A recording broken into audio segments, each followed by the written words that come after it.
உள்ளூர் செய்திகள். திருக்கோளூர் சட்டமன்ற தொகுதிக்குட்பட்ட செம்மார் கிராமத்தில் இந்திய திருநாட்டின் 77வது குடியரசு தினத்தை முன்னிட்டு கிராம சபை கூட்டம் விழுப்புரம் மாவட்ட ஆட்சியர் ஷேக் அப்துல் ரஹ்மான் தலைமையில் நடைபெற்றது.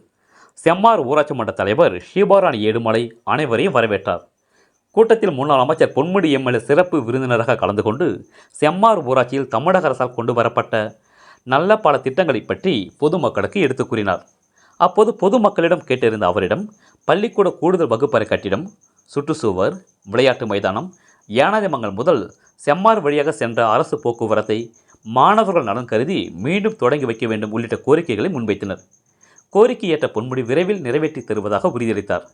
இதில் மாவட்ட குழு தலைவர் ஜெயச்சந்திரன், ஒன்றிய குழு தலைவர் ஓம் சிவசக்திவேல், மாவட்ட குழு உறுப்பினர் PVR விஸ்வநாதன், மாவட்ட இலக்கிய அணி துணை அமைப்பாளர் சிவ ஏடுமலை, வட்டாட்சியர் ரகுராமன், வட்டார வளர்ச்சி அலுவலர் முல்லை பாலசுப்ரமணியன், DSO கமலவேணி, துணைத் தலைவர் தேன்மொழி சீனிவாசன், ஒன்றிய குழு உறுப்பினர் சரவணன் உள்ளிட்ட அரசு அதிகாரிகள், உள்ளாட்சி பிரதிநிதிகள், திமுக மாவட்ட ஒன்றிய கிளைக்கழக நிர்வாகிகள் மற்றும் கிராம பொதுமக்கள் என பலர் கலந்து கொண்டனர்.